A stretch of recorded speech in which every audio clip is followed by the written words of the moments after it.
Here we are at beautiful Knowles Hill Inn in Sonora, California. We're going to be talking about Ain't No Shalom for the Wicked. Yeshayahu 57, verse 21.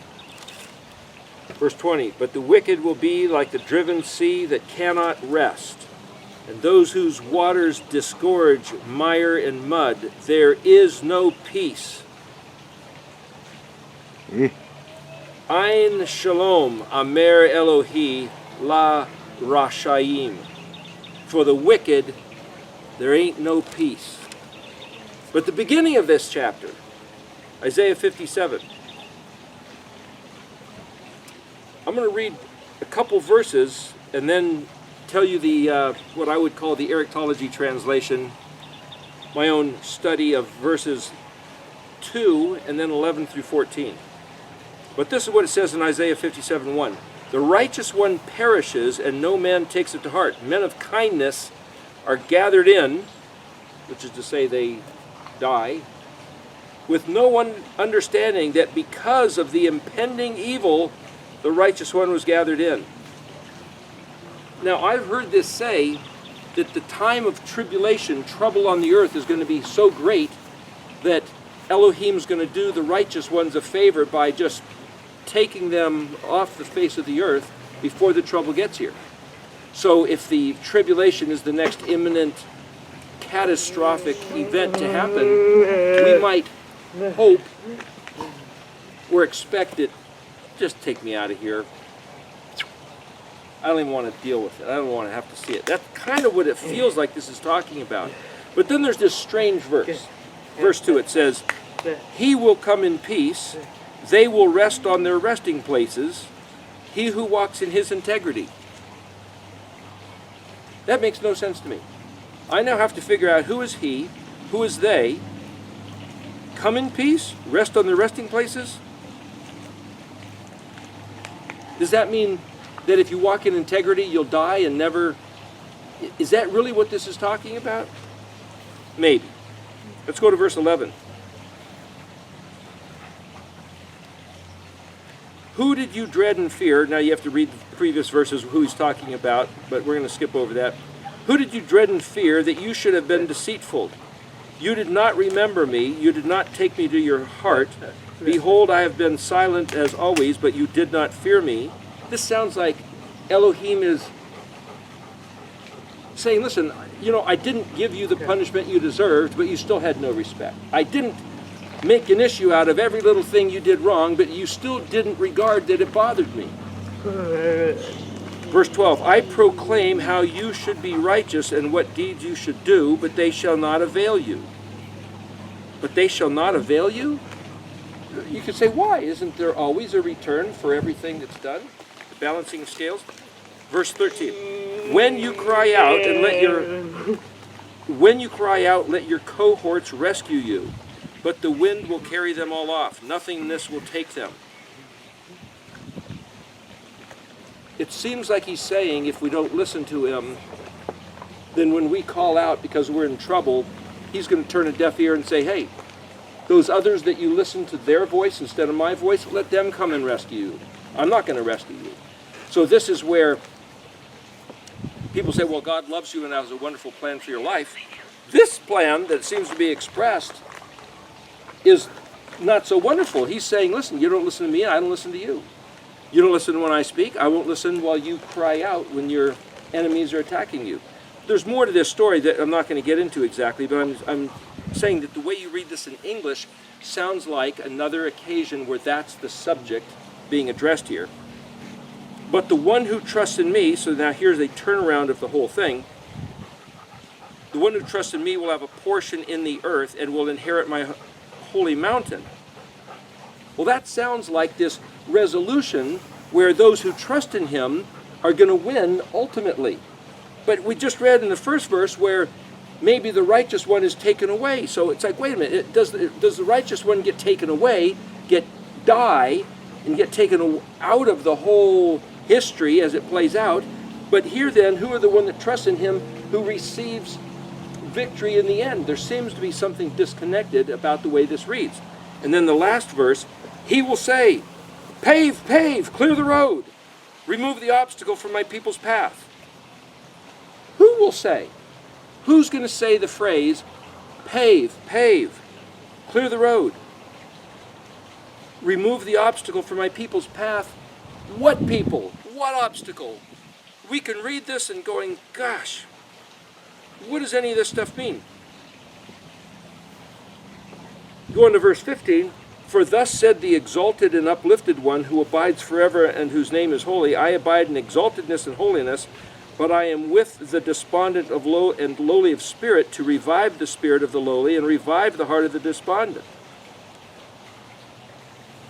Let me just make mention of this other verse here. Let me read on to 16 and 17. For not forever will I contend. Now this is Elohim speaking, and he's, I think, speaking to humanity in general, but his people in particular. Nor will I be eternally wrathful when the spirit that envelops them is from me, and I made their souls. I became angry because of his sinful thievery. I struck him, and I hid myself, and became angry because he continued waywardly in the path of his heart. But when I see his ways, in parentheses, it's contrite ways. So now Elohim is saying, this is how we change the course of history. Contrite ways. I will heal him, I will guide him, and recompense him and his mourners with consolations.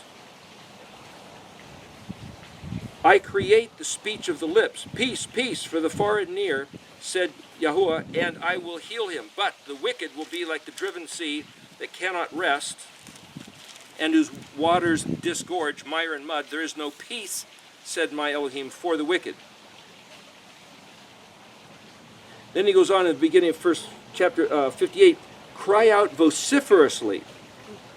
Do not restrain yourself. Raise your voice like a shofar. Proclaim to my people their willful sins, to the house of Jacob their transgressions. They pretend to seek me every day and to desire to know my ways. Like a nation that acts righteously and has not forsaken the justice of his Elohim, they inquire of me about the laws of justice as if they desire the nearness of God, asking, why did we fast and you did not see? Why did we afflict ourselves, our souls, and you did not know? Chapter 58 goes on with the matter of interest, but this is what I wanted to get to. Going back to these other verses, a different way to read them. Some people say that to go back and regard the law, the instructions, is to turn your back on grace. I don't think so. He's saying, Yahuwah is saying here, that his people continue to do injustice, and they don't humble themselves, and they have a certain way of arrogance, and he is against that. It's an affront to him. To the one who humbles himself, he will pour out grace, compassionate mercy, chesed, this word. But to the man whose heart is hardened unto wickedness, and that word wickedness is related to the word that literally means harm, evil, pain. It's also the word to think and purpose, and it's also the word for friend and companion. That's resh ayin. This word here is actually resh sheen ayin, which is a similar word that's for wicked. The point is, it's what we do to our companions with the intent and the purpose to cause pain, harm, or some kind of affliction is what he is against. But let me read my translation of Isaiah 57:2 and then verses 11 through 14. This particular translation, to me, perfectly describes the motive for doing what Yahuwah said. This isn't a matter of trying to pretend I'm a Jew. This isn't a matter of rejecting Christianity. This isn't a matter of trying to dress up and be like some other culture for the sake of the fun of it. Listen to these words. Shalom will fully arrive as promised, manifest accordingly, as they walk the authorized way intentionally. Payment will surely arrive and settle into stay to the extent that they walk purposefully, with intention, and proud of it. That's verse 2.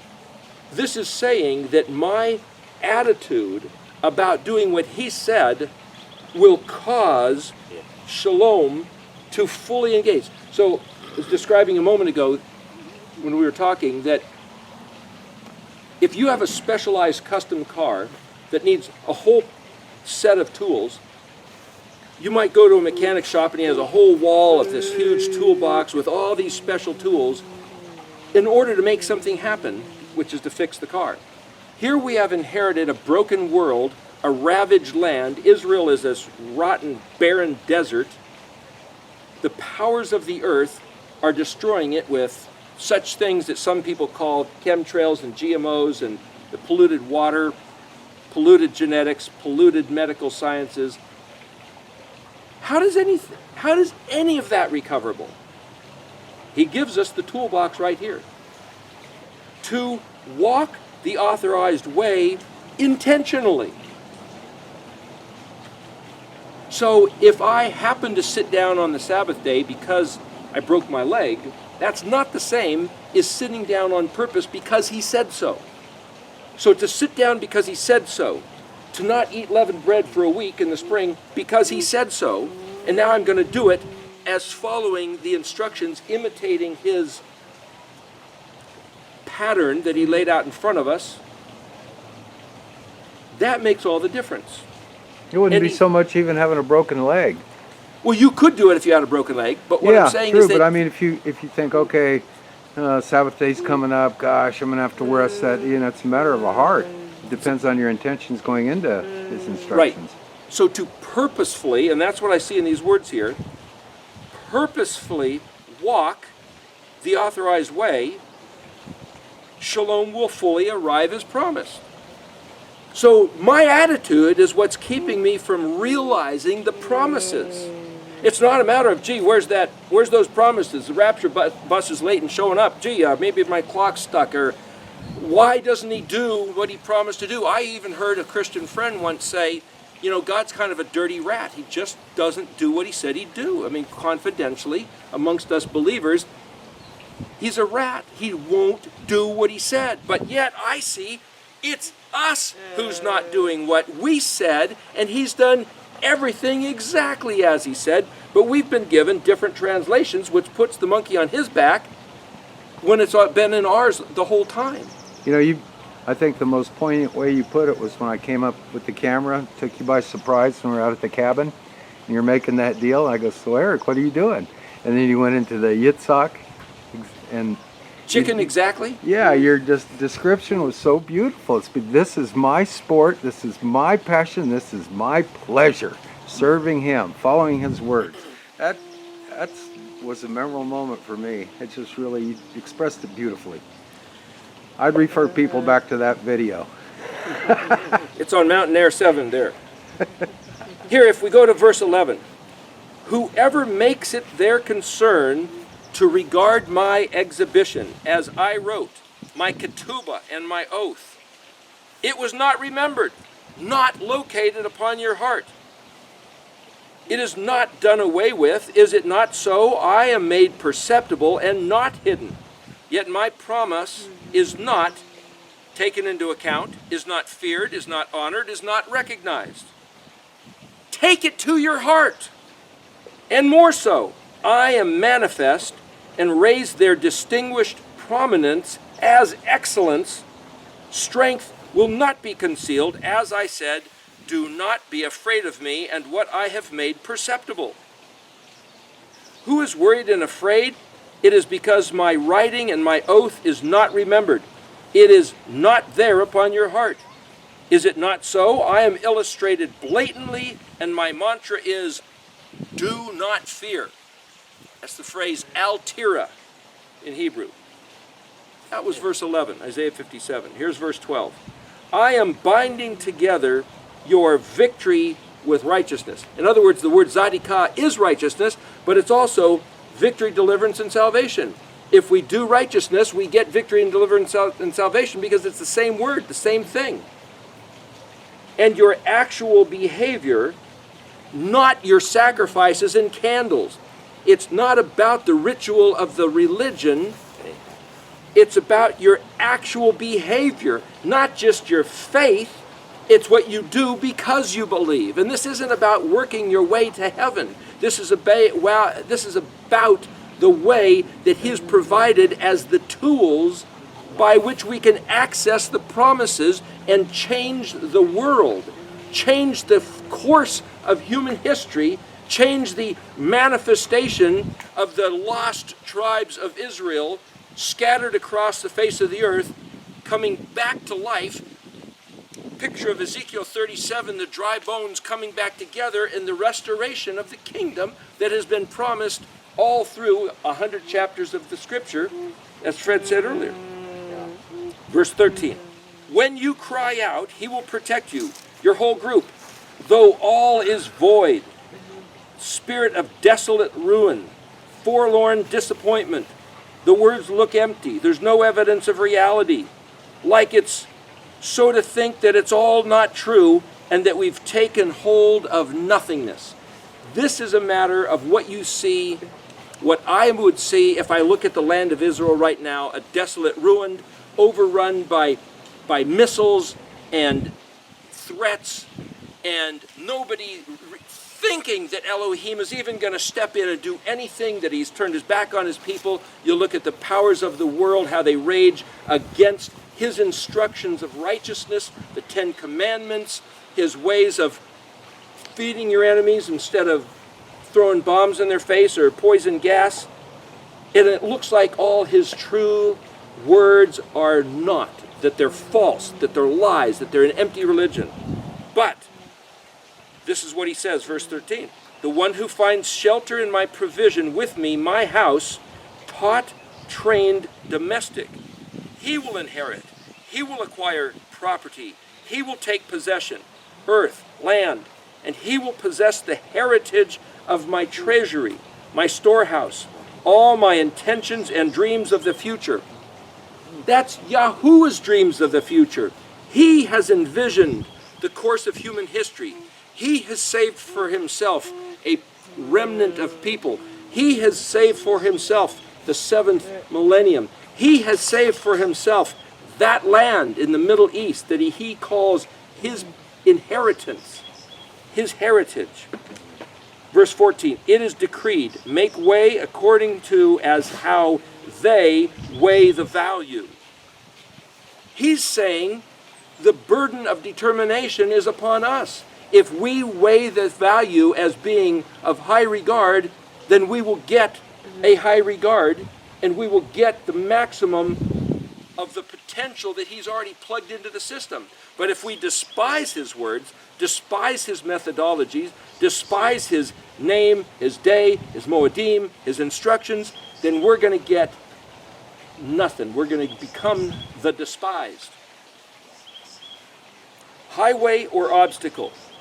It is according to the conduct of my people, either treasure or nuisance. There, that's 14, verse 14 of Isaiah 57.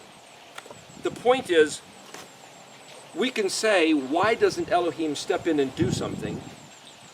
And it's a picture of Moshe standing there trapped between the mountains, the Pharaoh, and the sea. And the people were crying out to Elohim, and why have you brought us here? Why are you doing this to us? Is there not enough graves in Egypt that you brought us here, that you're just going to smash us? And Yahweh speaks to Moshe and said, why are you yelling at me? What do you have in your hand? I've got a stick. Well, use what I've given you. What? Lift up your stick, speak to the water, and the water parted.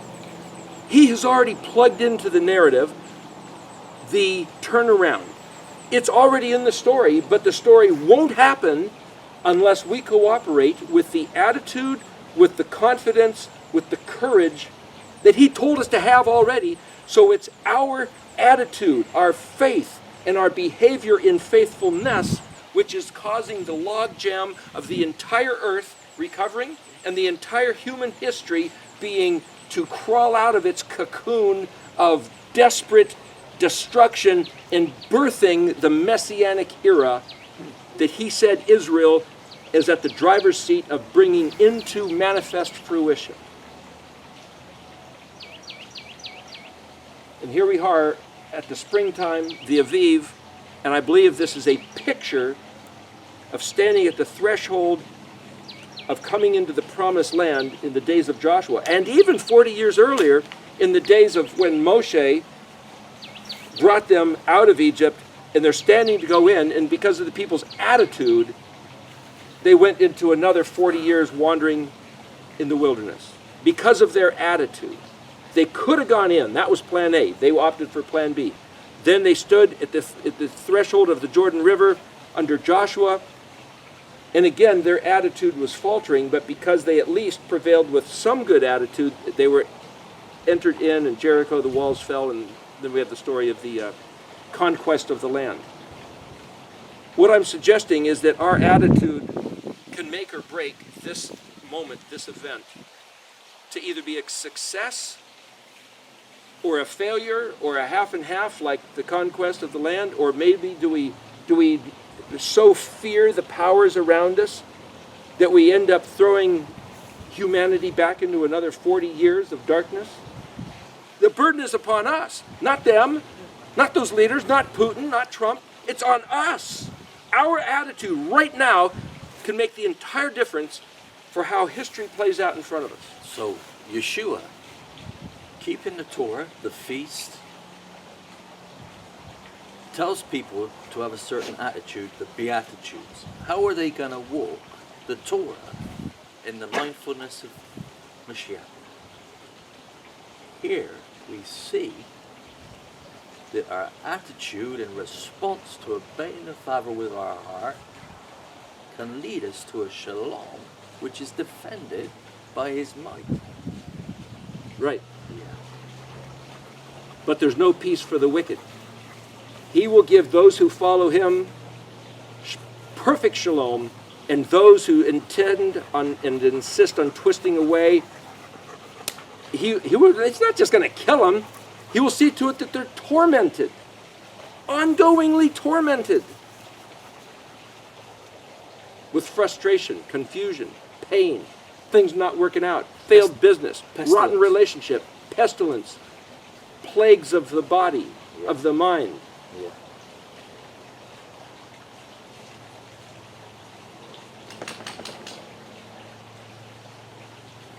It seems like it's pretty clear that everything we're doing right now is a resume for the kingdom.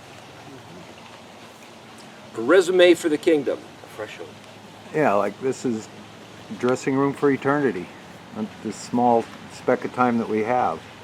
If we think that we're going to sit here and wait and that Jesus is going to come back and do it for us, which I've heard many times, that's the wrong script. Well, you were already talking about in the verse you read, his house. His house has rules. He set his rules in place already. He doesn't have a house over here for the Gentiles, different set of rules. That's just stupid. You don't have a set of rules for adopted people that'd be living in the same house with the natural born children. It's the same rules. He said one Torah. One Torah for the natural born and for the sojourner. If we want to picture his kingdom being here on earth, and then imagine what we would be doing if we were living within its dominion, happening, present tense, that's what we should be doing right now.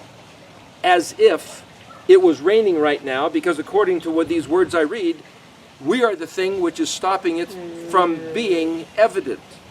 So for us to picture his kingdom come, his will be done, and his jurisdiction, his dominion ruling the earth, we should be operating with the mind and the heart and the behavior as if that was true right this minute. Now, exactly. And that's what then happens. And so what does that look like? It looks like, here's a very expensive toolbox with the latest high-tech tools. This is what it looks like. Sit down on the seventh day and do no work. Keep the regard of, guard and watch the spring feasts and the fall feasts, 7 Moedim, and have a heart of truth and kindness, that's emet and chesed, and do righteousness amongst each other. And then the balancing of scales, which is this word mishpat, is that if you do righteousness, you will get victory, deliverance, and salvation. That's just about as complicated as it gets, that I've found in studying as much as I can of the scriptures for 60 years. Truth, kindness, righteousness, with our dealings with one another, and his name, his day, and his moedim. Because that's what he said. 10 Commandments, his name, his day, his moedim. Who is he, and what's he about? Truth, kindness, and righteousness. Sit down when he said to, and quit ripping each other off. That's about it. And we were told it's too hard for us, that we can't, and that we never were supposed to. He never intended it. It was just an overbearing law to keep the Jews out of his promises. That's what I've heard people say. That's insane. That's bogus. Thanks for those words, Michael Brown. I appreciate it. What a quack. There was a couple of quackers around those two. They left. They left. We have to remember that the people who heard the Torah initially, out in the wilderness, former slaves in Egypt, didn't have these words to read. They couldn't go through and nitpick the details. They were presented with a walk and a way of life, and it was as they remembered it and as they walked it that it became real in their lives. It was designed to be simple. It was designed to be understood by people who heard it out in the desert and who would just walk it out as they heard it and understood it. So the Torah is simple. His burden is light. It's easy. It's a joy. And how many of his instructions are instructions to sit down, to rest, to celebrate, to have a feast, to eat. Fun things, wonderful things, blessings. His instructions are a beautiful blessing that brings abundant life, never designed to bring us down, to be a burden, to be a yoke, to be something we don't look forward to. They're designed to bring fellowship and to bring happiness and to create Hallelujah. family. And Hallelujah. it's all a blessing. At these times, he reveals himself to us at these times. Yes, absolutely. How would you like the Father to Yeah, reveal himself yes. to you? And look at the relationships. I didn't know this man until we spent Pesach together. Yeah. And now he's my brother. And it's because Yahuwah brought us together at his festival that we are knitted together. We're brothers in Messiah. We'll be together for eternity. Hallelujah. Normally, a few years ago, I'd be working on a fine day like this. The Yom HaShabbat here. This is an occasion to just inhale the fragrance of a nice day. He said he made it for our benefit. It's not for his benefit, it's for ours. The occasion to do this has been robbed from our people Indeed. for close to 2,000 years that I know of, and then by a few other hundreds of years before that, even Yeshua said that the Pharisaical leaders of the people 2,000 years ago were overburdening his people, and he got pretty disturbed about it and smashed things up a bit. Now, I'm not putting blame on anybody, because Yahweh himself said, I will take the truth away from you and hide. We read that, taking the words away and hide. It says that in the Song of Moshe, that he said that, Deuteronomy 32, that we talked about that once before we did a video, that Elohim says he's going to just kind of slip away and hide and see how long it takes before people realize he's gone. So as we look at world history, we can say, why has it happened this way? Why did he devastate the land? Why was there the Inquisition? Why was there the Holocaust? Why was the Huguenots slaughtered by the French Catholics? Why did the people who tried to do his instructions in Nigeria even these days get burned and chopped up by the Islamic Boko Haram? Why? There's something that we have not been doing that's not his fault. It's our fault. For us to put these videos up, as we talked about a little bit ago, is to be creating the billboards, the signposts, the stepping stones for Ephraim to return to the Father's house, his instructions, the way that we are supposed to be walking. So here we have the internet, and here we are telling our brethren around the world, walk in the Father's ways according to his heart, because his promises are still active, are still valid. Pay no attention to the words where the church leaders have told us they are void and done away with and of no significant regard or importance. They absolutely are. And I fully believe that if we walk in his ways, his promises will be evident as still powerfully, volatilely productive to make his words manifest as true. They're not done away with. They haven't dried up. We've just been told they were, so we had no heart to do them. And these verses that we were just reading says it's our heart to believe they're true, even though they appear desolate, ruined. We read these words, where's the evidence? Start doing them and you'll see them manifest. I think this is a word for the fact that our world, well, right here where we are, looks beautiful, but there's some places of the world which, even Syria right now is getting bombed. Israel looks dried up and desolate and people throwing stuff at each other. Rumblings of war in the news. Chemtrails and GMOs and oil spills. Pharmakia. I believe it's all recoverable if we do what he said. And if we don't do what he said, it's on us. It's us to blame. But we can impact, literally, I believe, the entire world. Who's we? Us here and whoever it is that's watching that chooses to take his words to heart. That this is not theology. This is not rhetoric. This is not empty words. This is the reality of a greater force in the universe than gravity or atomic energy. This is the force of Chayim et Ha'olam, this life power which is in his words from the inception of the beginnings of the universe. This is the power to regard his words. And everything is recoverable if we regard his words, especially being the people of the pupil of his eye. We were all taught, and I think most of the people listening to this were taught, that the only way to the Father was through the Messiah, and that to accept him is to accept eternal life. And yet he is these words. He is this walk. He is the narrow path, the narrow gate, and that's what we're talking about. To divorce him from these words is to completely misunderstand who he is and to accept a false Messiah. The Messiah, we were told, bottom line, would lead us to the Father is the Messiah who walked this walk and who was the embodiment of these words. And so to accept him, to embrace him, to ask him into our lives is to walk this walk. That is grace. Yahweh's outpouring of grace is to write these words on our hearts so that they flow through our mouths and through our actions, so that we live them, so that we become these words, just as the Messiah is the living word of Yahweh. So what does it look like to be his people? How hard does it get? What does the lifestyle look like if you are the people of Yahuwah Zavot? What does your life look like? What is he telling us to do?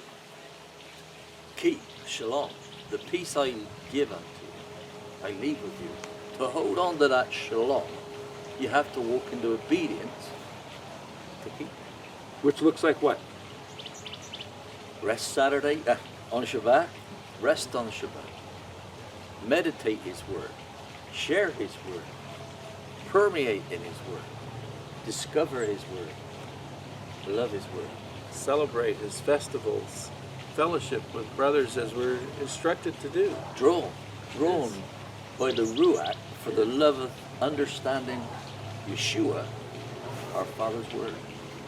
And I believe there's a great benefit in learning Hebrew because it's what clarifies and most purely and cleanly expresses his heart, because I believe that Hebrew was his invented and personally designed language by which he then expressed everything he expressed. So I'm not saying that, gee, you should learn Hebrew or else you won't go to heaven, but if you want, as you were saying, that perfect shalom that he discusses here in Isaiah 57 is that it is accessible through our pondering his words, in the spelling of words. The spelling of Hebrew words, as you mentioned there, I believe is the sport of the heavens. He said he would restore us to a pure language. So that's his heart, that's his goal. And we can begin that restoration right now by learning these words. Eric, you got some new stuff up on your site, right? That have all these words? If you go to eriktology.net, ERIKTOLOGY. And we got the shy guy over here meditating that put that website together. Yeah, you're on candid camera now, man. Yeah. Mr. James Ralph has seen to it that the entire Bible, written in Paleo-Hebrew, as of April 2018, is on the internet for free download for anybody that wants it. Just for what it's worth, wow! Just for what it's worth, the New Testament is a, James, is a Greek translation from what year? 1910, I think. 1910. So we were trying to get a hold of the Aramaic version and maybe put that up in Paleo if it's okay with Andrew Gabriel Roth, but that's a future event. But just so you know, anybody who sees this, eriktology.net, you can get the entire Bible in a couple different formats for your own workbook, the Paleo-Hebrew letters, so you can contemplate personally the spelling of the Hebrew words pictographically, and whatever value that is to you is up to you, whether you copy it Paleo for Paleo, or put it into modern, or use a interlinear and put the English words, or write the strong numbers. Invent your own study. Download the pages, spread them around, use them to teach people, to teach yourself. It's all up to you. There's no translation. It's a transcription of Stone's version of the Tanakh, written in, this is modern Hebrew and English, but this is the same modern Hebrew words turned into the Paleo, and then we're going to put in 134. It's a Masoretic translation. This is a Masoretic translation. We'll correct 134 Adonais back into Yod Vav He as per the Aleppo Codex.